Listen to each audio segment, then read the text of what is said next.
I'm Syren Nagakyrie. I'm the founder and director of Disabled Hikers and the author of Disabled Hikers Guide to Western Washington and Oregon. And we're here with Naomi Ortiz, who's on our board and also a fabulous activist and advocate and author and poet. And I'm just really amazed by all of the work that you do. So thank you for being here. Thanks for inviting me. My name is Naomi, and I am joining you from the current and ancestral lands of the O'odham, as well as the contemporary settlement of the Yaomami, the Pasquayaki tribe of Arizona, in Tucson, Arizona, which is, this region is also part of the Sonoran Desert, which I love. I honor the land and the sky and all the practices of listening. And I am a Reclaiming the Border Narrative awardee, grant awardee, and then also a Disabled Futures Fellow. And as you mentioned, a poet and an artist and a writer. Wonderful. Yeah. Well, thank you. So I'm really excited to kind of share about your work with our community. I think there's a lot here that is just so meaningful and things that we really need to have more discussions about. So I'm really excited to share this with everyone. So I think, one of the things that really strikes me is that, themes of ceremony and place and justice really weave through your work. Rituals for climate change and sustaining spirit really complement each other so well, but they also seem to complicate each other. How can we, as disabled people and activists, really lean into place, self-care, and ceremony when so much of the land is inaccessible to us and is also suffering? Yeah, big questions. I think a lot about the ways that disabled people survive in a world that just doesn't consider us. Our survival is not easy, and yet we offer tremendous examples of creativity, slowing down, and grappling with contradictory needs and how those things can actually work in real life. In my first nonfiction book, Sustaining Spirit, Self-Care for Social Justice, which is behind me here, just an image description, and the book cover is a woman of color looking down at a flower in a meditative state. And it's you can actually see the actual painting behind me above my head. I was really curious about how self-care could be a response to toxic community organizing and nonprofit culture. Not in a way where like we go and withdraw and replenish and then just like jump back in. I don't think that that's incredibly useful, but in a way where challenging the nature of how we do this work. I was really interested in that. One of the things that was interesting is I interviewed a bunch of people for that book, people doing all different kinds of social justice activism from the US. I interviewed folks from Nicaragua and Mexico. And one of the interesting commonalities was that we are all existing in a state of overwhelm. It's like, how do we participate in collective liberation if we're in a tapped out state of urgency? It's hard to be creative if we don't have capacity. So when I think about what it's going to take for collective liberation within social justice and environmental sustainability, creativity is a huge part of that, right? So that's why I was like starting with this question around self-care. It's like, how do we develop and use this as one tactic, self-care as one tactic to develop our own capacity. And one component of self-care that exists is finding support outside of people. For me, that support comes from land, specifically from the Sonoran Desert, the mountains, the soil. I have lovely friends and loved ones, but they're also working at capacity. They're also burned out. There's only so much support we can provide each other. That's just reality. So I get that support from place. And yet I was noticing changes in the desert as it's been getting drier and hotter. The land is changing. So I got really stuck. I launched Sustaining Spirit, and I was talking a lot about all these different elements of self-care, which relationship with place is one piece of it. Um, and yet I was like feeling really challenged in my own relationship with the land because of witnessing these changes. And I got really stuck in trying to figure out how to love place as a disabled person who can't do a lot of the traditional environmental justice work. Things like going hiking and picking out invasive grasses or things like that. Mhm. Um, I wanted to figure out how to love place and to be in relationship with it as these changes were unfolding, to evolve in the land, not just supporting me, but my also supporting the land. So, grounded in the fear and despair I was experiencing, as well as this question of how to support the land, is really where the work for uh, rituals for climate change came from. Disabled people, we have to be part of reimagining a more sustainable society. Yeah, absolutely. Yeah, and I think that reciprocity component is so important, for sure. Yeah, I think, in Rituals for Climate Change, a Crip Struggle for Ecojustice, in Interlude 1, you share a story about visiting an observatory and encountering incredulousness from the guide and an inaccessible facility. You say, sometimes ableism smacks into a lifelong dream that has a coupon.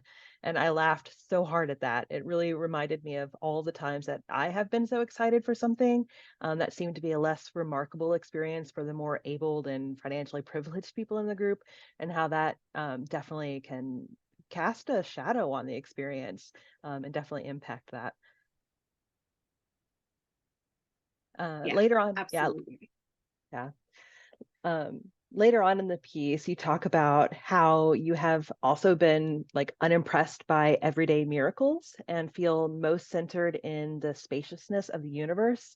I think we all need perspective sometimes, for sure. What do you think about these kind of peak experiences, whether it's, staring at a galaxy that's light years away or sitting on the top of a mountain? What role do those kind of experiences play in a Crip struggle for eco justice? Oh man, I think for Crips, sometimes these experiences are so rare, these like peak experiences. But also, if we redefine what peak experiences are, I also think that we can access them so much more easily sometimes.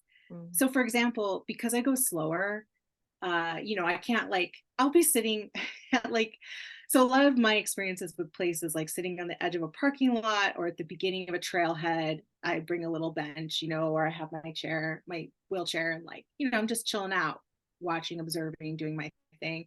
But I'll watch people with their backpacks, march along the path, and they're like at a good clip. And, I can imagine that that would be incredible to get to a summit and look down and see this huge swath of land in front of me. It could be magical. But I think because I go slower and because I can't do that marching down the trail, um, in that spaciousness of observation, I get to witness beauty in a much more deep and impactful way. So I think uh,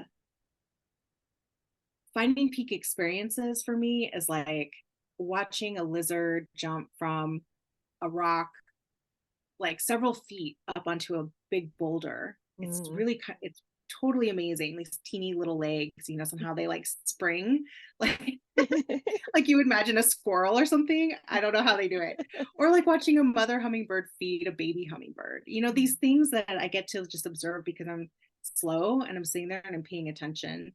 Uh, so because I think sometimes I get to witness these magical things in a picnic area or at the side of a parking lot, I think then I'm able to hold a deeper value for land and animals and plants that are everywhere instead of being solely focused on the value of like quote unquote wild and pristine spaces. Mhm.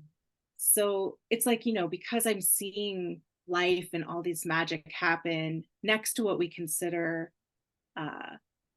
not wild spaces, I know that it's everywhere. I'm like truly aware that's like outside my doorstep or even underneath the concrete of my house or where I'm living. So yeah, I love that. Yeah, and I love watching, yeah, like you said, the lizards or even like a cat jump from like the top of a bookshelf to the floor. I'm like, that is like 50 times your height. Like, how did you just do that? I know.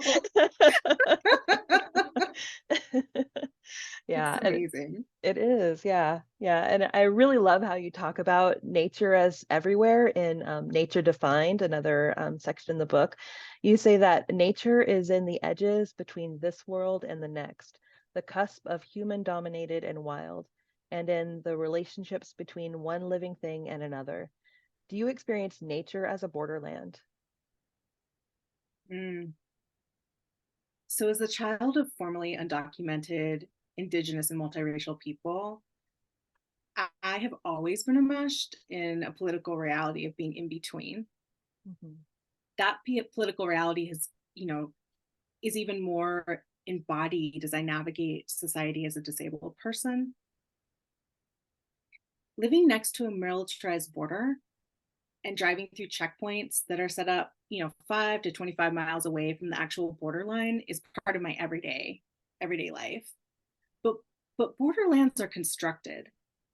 They're created by politics and militarization. They create a false sense of separation. And I often think the ways we think about nature as also being falsely constructed. So nature is everywhere, but as a society, we create boxes where it's acceptable to view land as nothing more than a resource. Growing up on the US Mexico border, I'm intimately aware of the impacts of militarization and fear when it comes to relating not just to a sense of place, but to family and to culture. I hold this knowing in the same Crip hand and the need for others to grow my food, for electricity to charge my scooter, for concrete to help me ease, and, to move around and be part of community. I don't know if I experience nature as a borderland as much as allowing myself to witness and love the soil, plants, animals, and the way that I am impacting them by what I need. It's touching something that's so complicated while also holding a lot of grace. Borderlands are constructed to delineate between what's ours or not ours. And being in relationship with nature is different.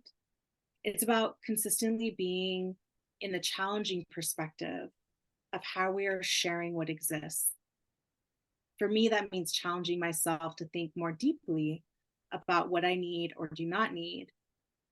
To contemplate this while also understanding that for climate change to be addressed, systems need to be responsible beyond individuals too. Yeah. Yeah, I think we definitely, there is such this like false binary between, built and natural and what is considered natural and environmental and what is not. So I think, yeah, I really appreciate that, you know, that discussion and that consideration and wrestling with that in your work. Yeah, and even with like what's like okay and not okay. We like make these boxes to kind of uh let ourselves off the hook sometimes. And it's all like it's not that we shouldn't use any land at all. Of course we have to uh in order to live, but it's like being in that question and the discomfort of that. Whew, that's Yeah, that's the work. yeah. So we receive a little bit of your personal story of disability in Ceremony as Medicine, another entry in the book where you talk about undergoing surgical procedures that you weren't allowed to consent to and spending time in bed while mending. I really related to your description of the desert being a slow yet consistent and reliable place of change when your body did not feel that way. I have felt that way with my own landscapes of sanctuary when I wasn't able to really rely on my body in a certain way. So that was really meaningful to me to read.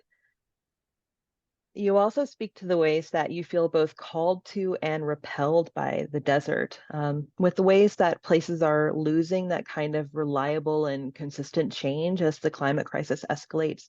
How do you think this relates to disability? How can we witness each other, people and place? Yeah. In Rituals for Climate Change, I have several conversations with the land that are threaded through the book about what it means to witness. If witnessing can be not just solidarity, but an actual action. In my experience, witnessing is grief work. Mhm. And I'll say, as a disabled person, I have a lot of practice with grief work, with figuring out what's in my control and not in my control. It's extremely humbling. And climate change, is also humbling. It's bigger than any one person or one community can tackle alone. We need systematic support to survive. And in order for ecosystems to survive, I think about how, as a disabled person, I need one-on-one support. Um, and, interdependence is key to my survival. Yet that systematic support has to be there in order for me to actually live. It's more than the individuals in my life can do or can provide.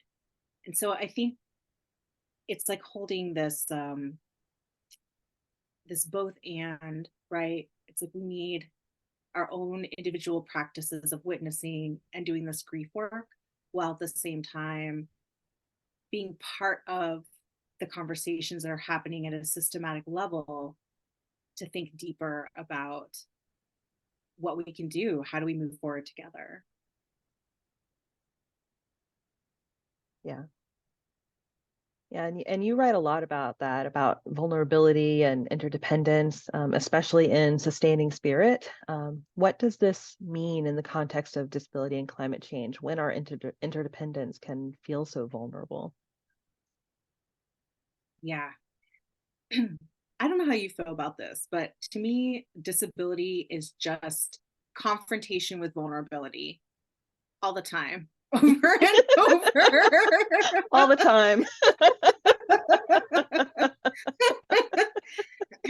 One definition of ableism that I like and I use a lot, to explain, the ways that disabled people are discriminated against and excluded, talks about how vulnerability is a foundational part of why that happens. A fear of vulnerability, sorry, is a foundational part of why that happens. Because people in general, of course, do not like to confront what makes us feel vulnerable. But as disabled people, we don't have an option to not confront the ways that we are vulnerable in society, in our homes, in our lives. And we're very often alone in the emotional and social and spiritual grappling with ways that we are vulnerable, because people are afraid to acknowledge their own potential futures of disability for their bodies. Mm. Climate change makes us vulnerable in in such a tangible way, and it's something, again, that a lot of people can't turn away from, I think. Here in Arizona, even though people try, like here in Arizona, our water future is very much in question, and yet our state government refuses to touch it, like really refuses to grapple and ask the hard questions with it, because they're afraid of that vulnerability. As a disabled person, I'm pretty much on my own to plan and think through changes that happen for my body and what having more defined limits means. And it's interesting, in society, respecting our body capacity, or even developing in a relationship of what our capacity is challenged. And I would even say vilified. Capacity is treated like failure. In one of the poems in the book, Epicenter, I share a few lines that begin the poem that say, "Body, ground zero for how we are instructed to control the world. the body can be an entryway into thinking about capacity and our limits. And we need an embodied sense of our limits in order to respect and truly understand limits and capacity of the places we live. It's like this knowledge in our body also translates to a desperate knowledge we need about how we relate to where we live. Mm-hmm. Yeah. Yeah, I think that's so powerful. And it makes me think too, I have been accused of being too confrontational at times. And I'm like, well, it's because I've had to be like, I've had to move through like feeling like overly vulnerable into, that space of having to confront these issues on a daily basis. Like I don't have, the privilege of not doing that. So, and I think it is very often vilified, but there's a lot of power in that too, being able to embrace that. And yeah, so. Yes, absolutely.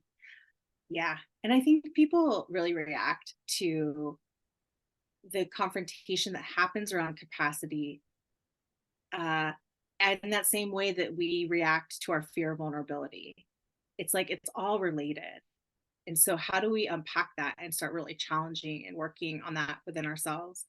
And that's really like why I wrote both the books I did, because these are the questions I'm asking for myself. And I wanted to like share, how I move through things and invite people to accompany me as I accompany them in this work. And Yeah, that's incredible. Well, these books are both like they're such a gift, really.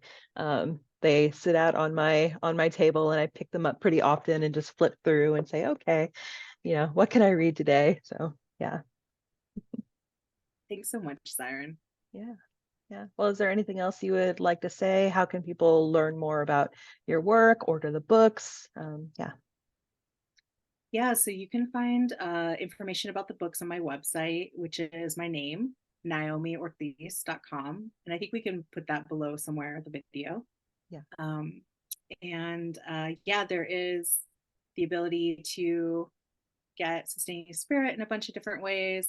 And Rituals for Climate Change, the publisher actually, part of what they do is there's the print book, but you can also download a free PDF version of the book off the publisher's website. So professors or teachers out there or folks who want to use this work um, for discussion, it's something that people can access for free too. Nice. Yeah. And I know you ensured that was screen reader accessible for the PDF. Yes, I did try to work with what was that confrontation thing again?